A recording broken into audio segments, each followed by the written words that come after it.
සුබ දවසක් කියලා පිළිගන්නවා ඩිජිටල් ගුරු channel එකට ඔයාලා සියලුම දෙනාම. අද අපි අලුත් පාඩම් මාලාවක් පටන් ගන්න යන්නේ. විශේෂයෙන්ම පහුගිය කාලෙදී ගොඩදෙනෙක්ගේ ඉල්ලීමක් තිබුණා.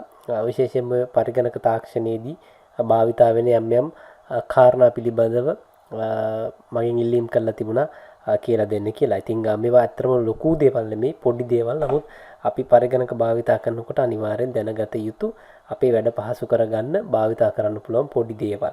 ඉතින් මේ පාඩම් මාලාව අපි PC tips and tricks කියලා අපි ඉස්සරහට කරගෙන යනවා. ඉතින් මේකෙදී අපි ගොඩක් දේවල් ඉස්සරහට කතා කරන්න බලාපොරොත්තු වෙනවා. පරිගණක භාවිතා කරනකොට අපේ වැඩ පහසු කරගන්න අපිට අනුගමනය කරන්න පුළුවන් විශේෂ දේවල් ගොඩාක් පිළිබඳව. ඉතින් අද අපි මේ පාඩමේදී කතා කරන්න බලාපොරොත්තු වෙන්නේ WinRAR ෆයිල් පිළිබඳව. ඉතින් WinRAR ෆයිල් පිළිබඳව ගොඩ දෙනෙක් දන්නවත් ඇති. ඒත් එක්කම WinRAR ඕගොල්ලෝ පාවිච්චි කරලා තියෙනවත් ඇති. නමුත් අපි WinRAR භාවිතයේදී දැනගත යුතු සමහර කරුණු මම හිතන්නේ මේ භාවිතා කරන ගොඩ දෙනෙක් දන්නේ නැහැ. ඒ නිසා මම මේ පළවෙනි පාඩමේදී කීප දෙනෙකුත් අහලම තියෙච්ච නිසා මේ WinRAR ගැන අද පාඩම කරන්න තීරණය කරා. හොඳයි, එහෙනම් අපි මුලින්ම බලමු මේ WinRAR කියන මෘදුකාංගය මොන වර්ගයකටද අයිති වෙන්නේ කියලා.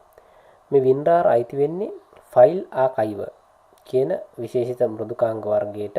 එහෙම නැත්නම් අපි සරලවම කියනවා නම් අපිට අපේ පරිගණකයේ තියෙන ගොනු කළමනාකරණය කර ගැනීම සඳහා භාවිතා කරන ෆයිල් ආකයිව වර්ගයේ මෘදුකාංගයක් තමයි මේ WinRAR කියලා කියන්නේ. ඉතින් මේ වර්ගයේ මෘදුකාංග ලෝකේ බොහොමයක් භාවිතා කරනවා, නිෂ්පාදනය කරලා තියෙනවා. නමුත් ලෝකේ ඊටාම ජනප්‍රිය මෘදුකාංග වලින් එකක් තමයි මේ WinRAR කියලා කියන්නේ. ගොඩක් වෙලාවට අපේ පරිගණකයේදී අපි ගොනු එහෙම නැත්නම් ෆයිල්ස් ගබඩා කරලා තියන ෆෝල්ඩර්ස් පාවිච්චි කරනවා. නමුත් මේ ෆෝල්ඩර් භාවිතයට වඩා වැඩි වාසි ගොඩක් අපිට මේ ආකයිව software එකක් පාවිච්චි කිරීම මගින් ලබා ගැනීමේ හැකියාව තියෙනවා. ඉතින් WinRAR වලිනුත් අපිට ඒ වගේම ප්‍රයෝජන ගොඩක් අරගන්න පුළුවන්. මූලික වශයෙන් මේ ඕනෑම ආකයිව වර්ගයේ මෘදුකාංගයක් ෆයිල් ආකයිව එකක් අපිට මූලික සේවාවන් කීපයක් සපයනවා. ඉතින් එතනින් පළවෙනිම එක තමයි මේ ෆයිල් හුවමාරු කරන්න. මේකෙන් අපිට ලොකු පහසුවක් ඇති කරලා දෙනවා. ෆයිල්ස් හුවමාරු කරන්න.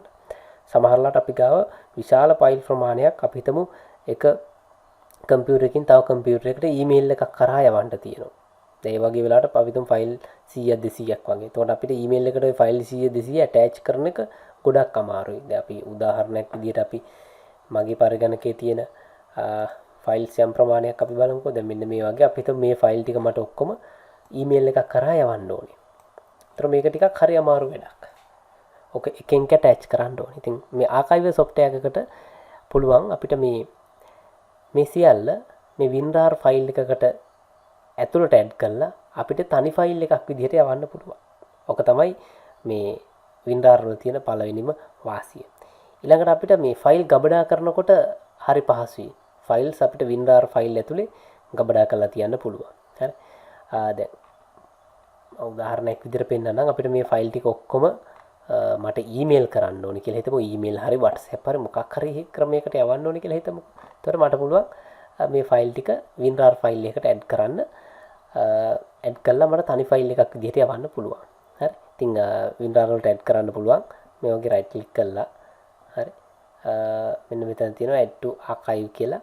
archive කියලා ගියාට පස්සේ මේ ටික ඔක්කොම තනි ෆයිල් එකකට ඇඩ් වෙනවා. හරි. අපි ඊළඟට කතා කරනවා මේක කරන්නේ කොහොමද කියලා. හරි. ඒතර දැන් මෙන්න මේ ෆයිල් එක ඇතුලේ ওই ෆයිල් ටික ඔක්කොම තියෙනවා. මට මෙන්න මේ ෆයිල් එක විතරයි ඊමේල් එක හරි WhatsApp හරි මොකක් හරි මෘදුකාංගයක් කරහා ඕමාරු කරන්න තියෙන මේ ෆයිල් එක විතරයි. මේකෙන් ඇටච් කරන්න ඕනේ නැහැ. බොහොම ලේසි මට මේ ෆයිල් එක යවන්න පුළුවන්. සමහරවිට ඕගොල්ලෝ අන්තර්ජාලය හරහා මොනවා හරි ලේඛන ඊමේල් වලින් හරි කොහෙන් හරි ඩවුන්ලෝඩ් කරගත්තාමත් සමහරවිට මෙන්න මේ වගේ දැන් ඔයගොල්ලන්ට මම පෙන්නන්නම් ඩවුන්ලෝඩ් ෆෝල්ඩර් එකේ මගේ මේ තියෙන්නේ. දැන් ඩවුන්ලෝඩ් කරගත්තාමත් මේ WinRAR ෆයිල් විදිහට තමයි සමහර ෆයිල්ස් ඩවුන්ලෝඩ් වෙලා තියෙන්නේ. WinRAR ෆයිල් විදිහට තමයි ඩවුන්ලෝඩ් වෙලා තියෙන්නේ. ඉතින් ඔයගොල්ලෝ මේක දැනටමත් භාවිතා කරලා තියෙනවා. හරි. ඔක තමයි මේකේ ප්‍රධානම ප්‍රයෝජන වලින් එකක්.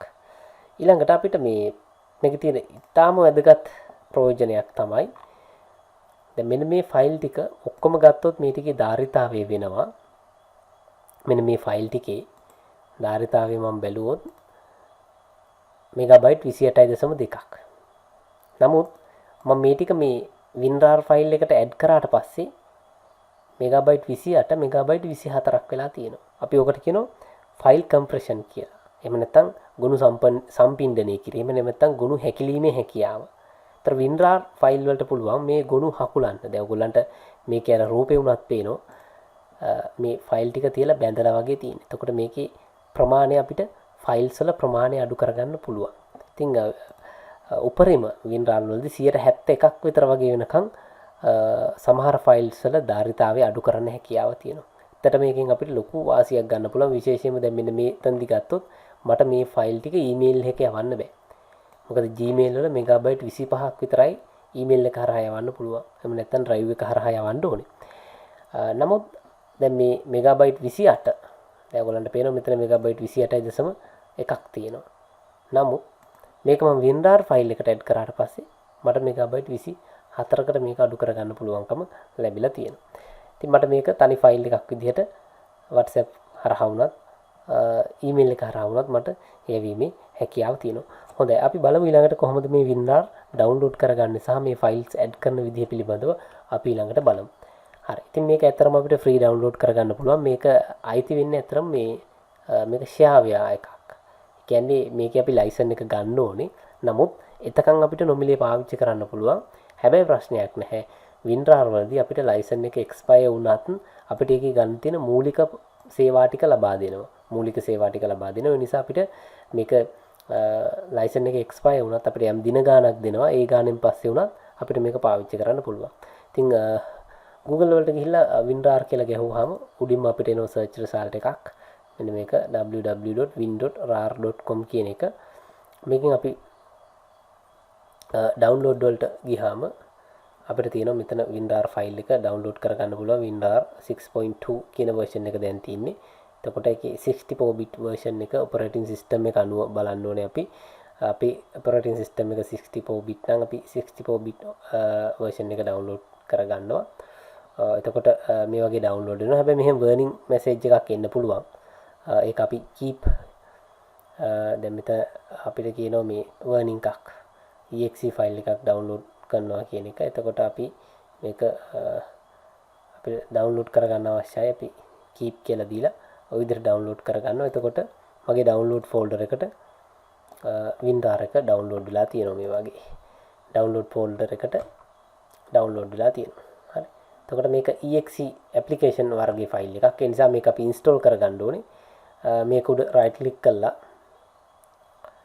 මට පුළුවන් මේක ඕපන් කරලා ඉන්ස්ටෝල් කරගන්න. හරි. ඒතර මේ වගේ පණිවිඩයක් මැසේජ් එකක් දෙන්න පුළුවන්. ඒක yes කරාම WinRAR ඉන්ස්ටෝල් වෙනවා. හරි.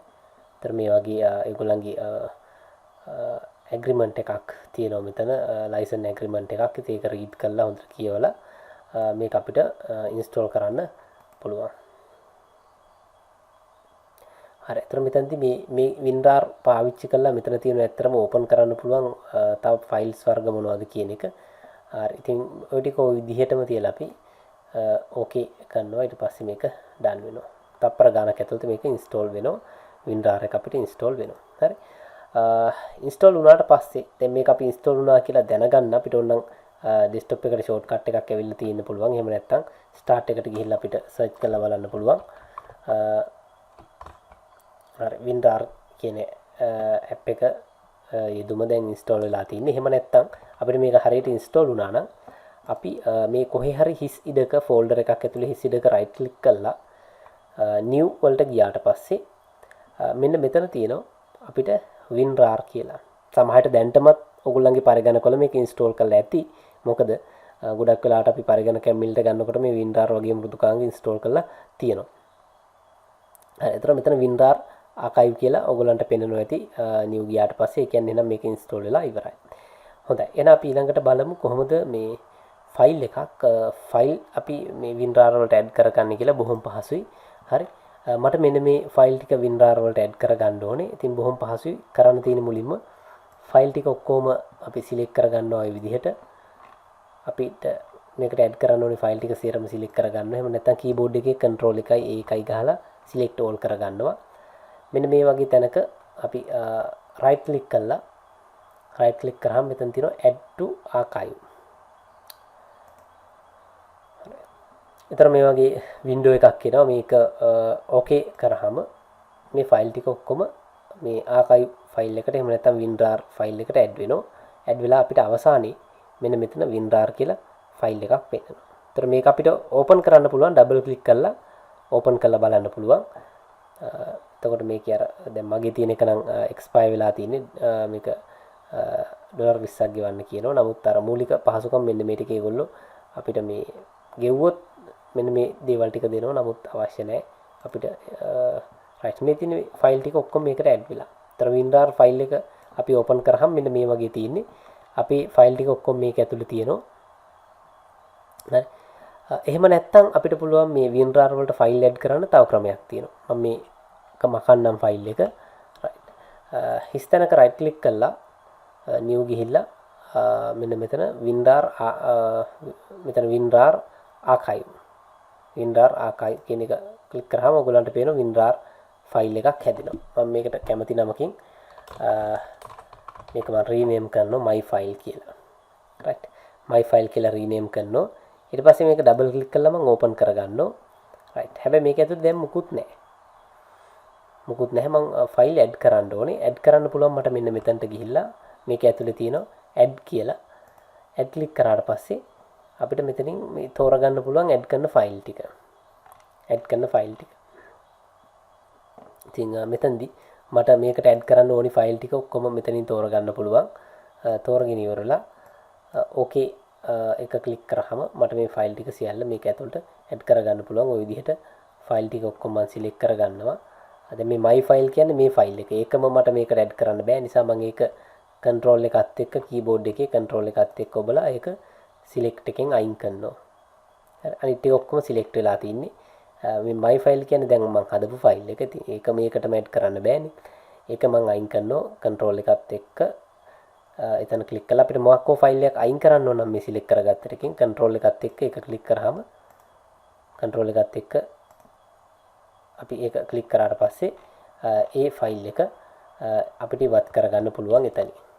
මේ ෆයිල් එක ඉවත් කරන්න ඕන නම් control එකත් එක්ක අපිට ওই විදිහට ක්ලික් කරන්න තියෙනවා. හරි. ඊට පස්සේ ඕකේ කරාට පස්සේ ඒකත් ඕකේ කළා මේකත් ඕකේ කරාම ෆයිල්ස් ටික ඔක්කොම ඒකට ඇඩ් වෙනවා. හරි. මේ වගේ පොඩි වෙලාවක් ගත වෙන්න පුළුවන්. හරි. ෆයිල්ස් ටික එකට ඇඩ් වෙනවා. දැන් my file කියන එක ඇතුළට අර ෆයිල් ටික ඔක්කොම ඇවිල්ලා තියෙනවා. හරි.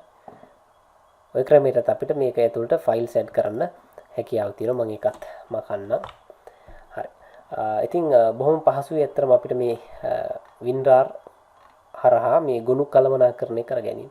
අපිට ඊමේල් එක හරහා මේක යවන්න ඕන නම් හරි අපි හිතමුකෝ මේ ඇඩ් කරගත්ත ටික මම WinRAR එකට ඇඩ් කරනවා.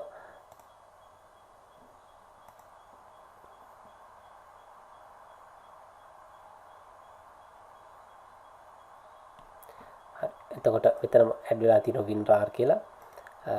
මට ඕනනම් ඊමේල් එකට ගිහිල්ලා මේක යවන්න හැකියාව තියෙනවා. ඇටැච්මන්ට් එකක් විදිහට තනි ඇටැච්මන්ට් එකක් විදිහට මට යවීමේ හැකියාව තියෙනවා. ඒක බොහොම පහසුවක් අපිට ඇත්තටම ෆයිල්ස් ගොඩාක් ඇටැච් කරනකොට වඩා ඊමේල් එකක් යවනකොට WinRAR ෆයිල් එක ඇඩ් කරලා යවන එක හැමෝටම ලේසියි.